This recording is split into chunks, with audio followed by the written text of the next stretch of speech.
Good news, everybody.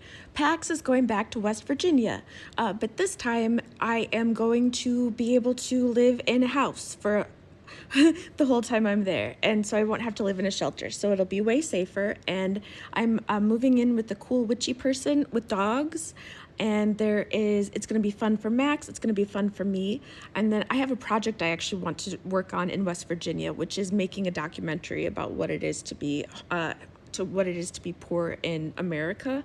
And I have like millions of people that I know that I have to interview, of like homeless people, like from the street perspective, like from their perspective.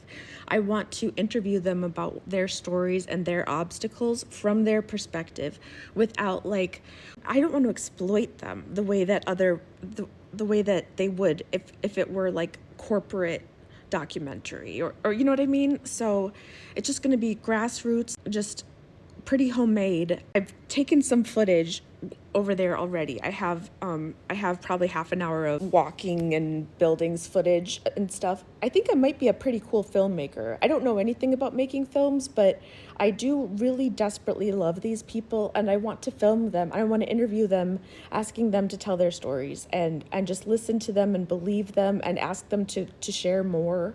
I think that will be really good, not only for them, but for the world to hear about homeless people from homeless people. Most of the time when we hear about homeless people, we hear about them from academics or from people wearing suits on TV. But how often do we get to hear about being homeless from homeless people, and when they are not being framed in a way that pokes fun at them or punches down at them in some way, either subtle or non? I mean, like, we all loved Tiger King, right? But was that not the most exploitative project of those lovely people that were just sitting there trying to be humans, and like in the way that they were? Like, those people were great, but I hate that they were exploited, but not actually respected. They deserved respect. Everybody does. You know what I mean? And so anyway, I want this documentary to be really loving, but also raw and unflinching. And I think also it's so different being homeless in 2025, you guys, than it was in like the 90s and stuff like that.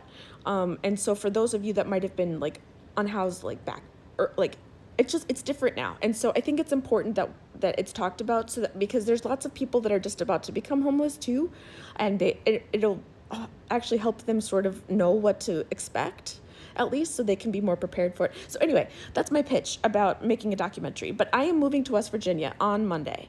I have to, I found out that because Max is 70 pounds, the only way that I can get him to West Virginia is either to drive or to fly.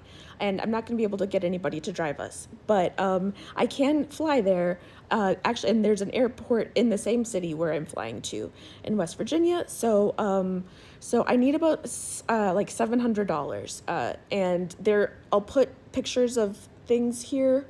And this is the part where you're looking at the data that I'm showing you, but I can't actually talk about it right now because it's right there. Oh, I'm supposed to be doing a green screen. Well, I'm not doing that. I'm just putting things up. But yeah, so there's like, the ticket is $200. I assume that there's going to be fees, and plus I'll have to take an extra bag, and I assume that'll like get to like $300. And then there's this crate that's like $230. So that's like $530. And then to take Max, it'll have to be in a cargo hold. He'll have to be in a cargo hold. And the internet told me that was between like $125 and $200. But I'm hoping to raise about $700. I have a friend who's helping me get these, but I really, really need to pay him back. And I also need some other money for expenses. So if you could help me out, that would be super great. Pax and Max are going to be back on the road, but this time it's going to be in the air. We've never flown before. So it's a great time to fly, I hear. Really, really safe. But the tickets are cheaper than than any other way that I could travel, and it'll be so much easier on Max ultimately. So to just fly, I'll give him tons of anxiety meds and stuff like that, which he's already used to, and it'll be so much better. Like, it's gonna be hard on him for sure, but like it'll be way easier than like 18 hours of jostling, right? Like 18 hours, it'll be 2.5 versus 18. And so I feel a lot better about that as well. So, okay, thank you so much. Have an amazing day. Bye.